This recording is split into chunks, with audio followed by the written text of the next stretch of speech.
Welcome back students, આપ સૌનું આપણી યુટ્યુબ ચેનલમાં હાર્દિક સ્વાગત છે. વિદ્યાર્થી મિત્રો, આપણે પ્રખરતા શોધ કસોટી 2024 જે 9/2ના રોજ લેવાનારી છે, જેમાં ધોરણ 9 વિષય સામાજિક વિજ્ઞાનમાં આ વિડીયોની અંદર ચેપ્ટર 1 અને 2ના આપણે મોસ્ટ એમપી એમસીક્યુ આપણે રજૂ કરવાના છીએ. તો પ્લીઝ આ વિડીયોને અંત સુધી જોજો. આપણે દરેક ચેપ્ટરના મોસ્ટ એમપી એમસીક્યુ મૂકવાનો પ્રયત્ન કરીશું. તો પ્લીઝ આપણી ચેનલને સબસ્ક્રાઈબ કરી લેજો. વિડીયોને લાઇક અને શેર જરૂર કરજો. ચેનલ પર નવા હોય તો આપણી ચેનલને સબસ્ક્રાઈબ કરવાનું ભૂલશો નહીં. પહેલો પ્રશ્ન છે, ભારત આવવાનો જળમાર્ગ કોણે શોધ્યો? જવાબ છે વાસ્કો દ ગામા. પ્રશ્ન નંબર 2, ભારતમાં જાહેર બાંધકામ ખાતાની સ્થાપના કોના સમયમાં થઈ? જવાબ આવશે ડેલહાઉસી. પ્રશ્ન નંબર 3, નીચેનામાંથી કયું વિધાન ખોટું છે? તો ત્રીજામાં તમારો જવાબ આવશે સી, પ્લાસીના યુદ્ધથી કંપનીને બંગાળા, બિહાર, ઓરિસ્સાની દીવાની સત્તા મળી. પ્રશ્ન નંબર 4, ભારતમાં પ્રથમ ગવર્નર જનરલ તરીકે કોણ આવ્યા? તો ચોથામાં જવાબ આવશે વોરન હેસ્ટિંગ. 5મો પ્રશ્ન, અંગ્રેજોએ ત્રીજો મૈસૂર વિગ્રહ કોની સાથે કર્યો?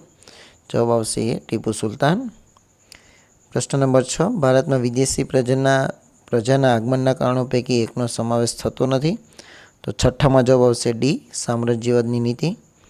7મો પ્રશ્ન, રાજા પ્રિન્સ હેનરી પોર્ટુગલ તો ક્રિસ્ટોફર કોલમ્બસ ક્યાંના હતા?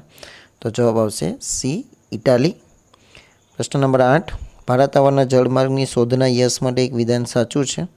તો 8મામાં તમારો જવાબ આવશે એ. એના પછી 9મો પ્રશ્ન, એક જોડકું સાચું નથી. તો 9માની અંદર તમારો જવાબ આવશે બી, નેધરલેન્ડ.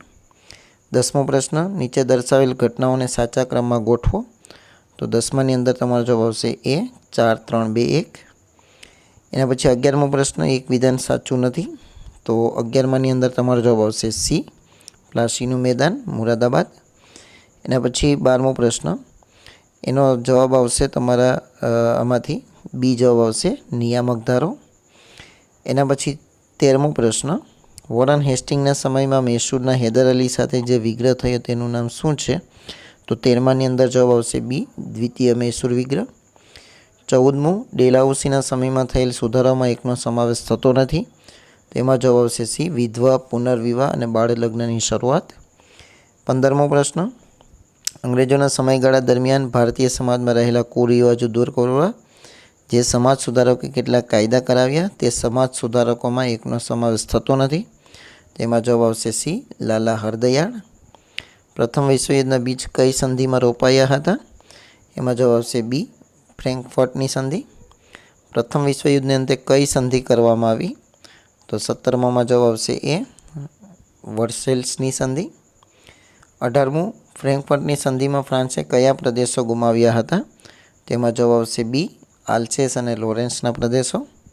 એક જોડકું સાચું નથી. તો 19મામાં જવાબ આવશે ડી, સ્પેન, લિસ્બન. એના પછી વાત કરીએ આપણે 20મું, ઇંગ્લેન્ડે ભારતમાં પગદંડો જમાવ્યા પછી તેના પાડોશી દેશોમાં પણ ઇંગ્લેન્ડે સામ્રાજ્ય સ્થાપ્યું તે અંગેની કઈ ગોઠવણ સાચી છે? તેમાં જવાબ આવશે બી, શ્રીલંકા, મ્યાનમાર, સિંગાપુર અને મલાયા. 21મું, ઇંગ્લેન્ડ, લંડન તો ચીન, તો એની સામે શું આવશે? તો 21મામાં જવાબ આવશે એ, બેઇજિંગ. તો આ એની રાજધાનીઓનું જોડકું છે. 22મો પ્રશ્ન છે, યુરોપના રાષ્ટ્રોમાં આફ્રિકામાં સંસ્થાનવાદ વિકસાવવા માટે જે રાષ્ટ્રો સફળ થયા તેમાં એકનો સમાવેશ થતો નથી. એમાં જવાબ આવશે ડી, નેધરલેન્ડ અને રશિયા. 23મો, ઈસવીસન 1884-85માં કયા સ્થળે યુરોપના રાષ્ટ્રોની એક પરિષદ મળી જેમાં આફ્રિકાના જુદા જુદા પ્રદેશોની વહેંચણી કરવામાં આવી? તેમાં જવાબ આવશે એ, બર્લિન. 24માની અંદર જવાબ આવશે વિદ્યાર્થી મિત્રો તમારો બી, જૂથબંધી અને ગુપ્ત સંધિઓ. 25માની અંદર તમારો જવાબ આવશે ડી, જર્મન સમ્રાટ કૈસર વિલિયમ બીજો. 26મો પ્રશ્ન, પ્રથમ વિશ્વયુદ્ધના પરિબળોમાં એકનો સમાવેશ થતો નથી. જવાબ આવશે ડી, વર્સેલ્સની સંધિ. 27મું, પ્રથમ વિશ્વયુદ્ધના દૂરગામી પરિણામોમાં એકનો સમાવેશ થતો નથી. તો એમાં જવાબ આવશે ડી, રાષ્ટ્રસંઘમાં બળવાખોર રાષ્ટ્રો પ્રવેશી શક્યા નહીં. અને 28મું છે, અમેરિકાના રાષ્ટ્રપતિ ખાલી જગ્યાએ રાષ્ટ્રસંઘની સ્થાપનામાં વિશેષ યોગદાન આપ્યું હતું. એમાં જવાબ આવશે એ, વુડરો વિલ્સન. તો આ હતા ચેપ્ટર નંબર 1 અને 2ના મોસ્ટ એમપી એમસીક્યુ જે તમારી આવનારી પ્રખરતા શોધ કસોટીમાં પૂછાઈ શકે એવા છે. તો આશા રાખીશ તમને વિડીયો ગમ્યો હશે. તો વિડીયોને લાઇક અને શેર જરૂર કરજો. ચેનલ પર નવા હોય તો આપણી ચેનલને સબસ્ક્રાઈબ કરી બાજુના બેલ આઇકોનને પ્રેસ કરજો. Thank you very much.